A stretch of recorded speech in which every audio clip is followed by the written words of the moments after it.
Alright, hey everyone, welcome to the third video in the series of BCPC3 solutions. In this video we're going to talk about snowflakes, which I think was the next easiest problem. So in snowflakes, you're given a graph, and a graph is a bunch of nodes. Some nodes might have edges between them. The graph's undirected, so the edges go both ways. And in this problem, we define a snowflake to be some node that has a degree not equal to 1. So in this example, like in this picture, this node right here is going to be a snowflake because it has a degree of 0 when 0 is not equal to 1. And this problem, there's another snowflake here with that node being the center, and node 2 has a degree of 2, so it's not a snowflake. And then for this problem, this node has degree 6, so that's also, or it is a snowflake, so this makes it a snowflake as well. In this example, none of these are snowflakes because here there are multiple nodes in the component that have a degree of 2. Here, both of these nodes have degree 1. And here, this node doesn't have degree 1, but also this node also doesn't have degree 1. So this component has multiple nodes in it that don't have degree 1, which means it's not a snowflake. So we've got 3 snowflakes and 3 non-snowflakes. And then we call a snowflake special if there are no other snowflakes that are the same. So in this, all 3 of these snowflakes are different because they all have a different number of nodes. But you can imagine if we had 2 of these 3 node snowflakes, then neither of them would be special because they're both the same as some other node. So we're given some graph. We want to count how many nodes are, or how many components are special snowflakes. Yeah, and that's it. So in a lot of graph theory problems, one of the common things they'll test is whether you know how to do a BFS or a DFS. And those are certainly very interesting and helpful things to know, very important skills to have. But in this problem, you don't actually need any of them. And that was kind of like a design choice. I wanted to make problems that you could solve even if you hadn't been taught in certain things. Like if you were smart and you came up with some observations, you should be able to solve them. It shouldn't just be a test of whether you've learned certain things in school or taken certain advanced classes. It should be more of a test of how well can you think and can you come up with these interesting intuitive solutions.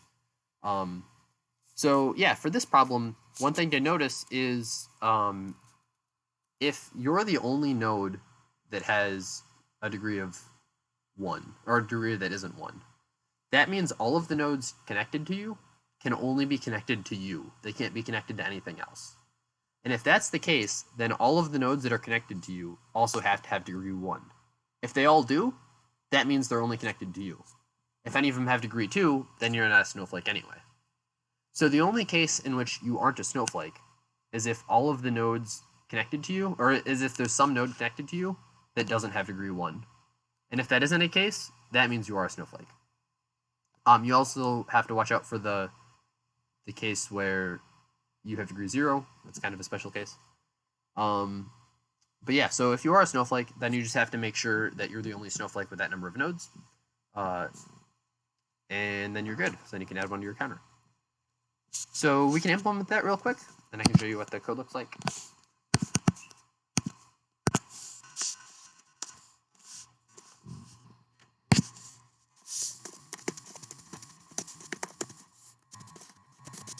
So we're going to need a scanner, of course.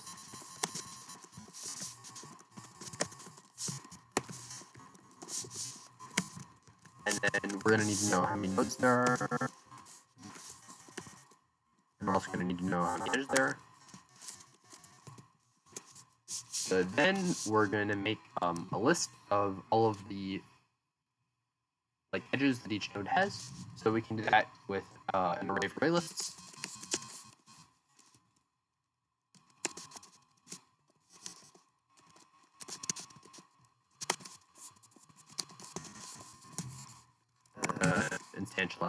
Initialize all these array lists.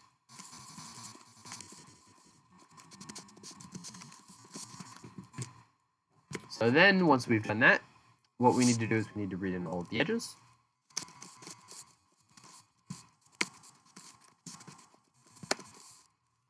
So the edges are given in 1 indexed. So for example, this edge means there's an edge between node 1 and node 2. We as computer scientists, usually like things that are 0 indexed. So I'm going to subtract 1 from the index of both of the nodes.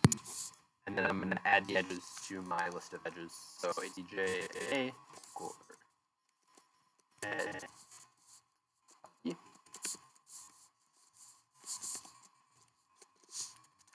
now another one of A's adjacencies is B, another one of B's adjacencies is A.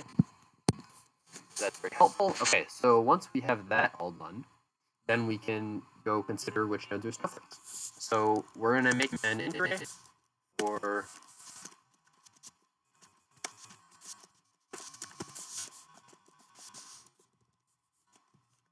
how many snowflakes we have of each degree, and we're going to store degrees from 0 to 100, because those are all the snowflakes we might have.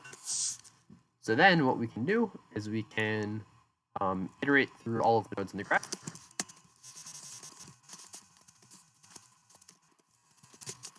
And first we want to see if this thing is a snowflake. So if it is a snowflake, then all of the things adjacent to it will have degree 1.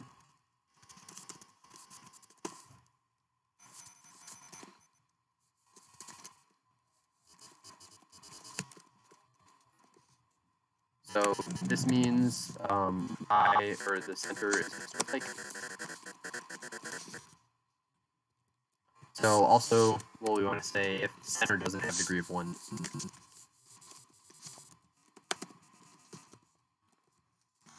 then it's not a snowflake.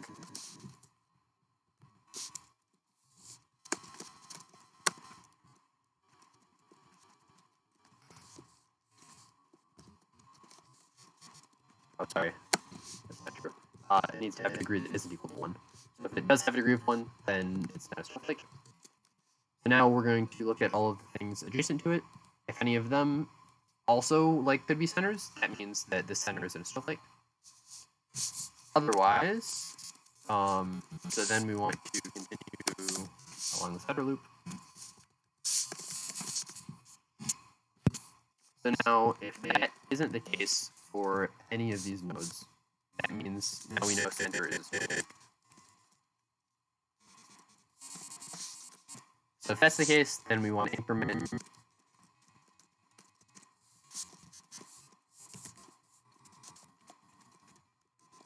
the number of snowflakes we have of this node's degree.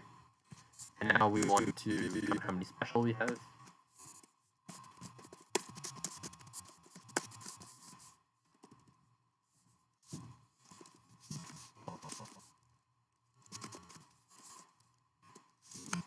We can just do this. For each integer in special snowflake degree. So if we only have one of these snowflakes, then we have a special snowflake. If we have 2 or more, it's not special. If we have 0, then we don't have any of them. So now we want to print how many special snowflakes we have. Alright, so let's go over this code one more time. So we're going to read in how many nodes and edges we have. We're going to make a bunch of array lists for all of the edges of each node. We're going to read in all the edges. So that's just kind of input. Once we have that, we're going to store how many snowflakes we have of each degree. We're going to check if each thing's a snowflake, and we can do that by making sure its center has degree not equal to 1, and all of the things adjacent to it do have degree 1.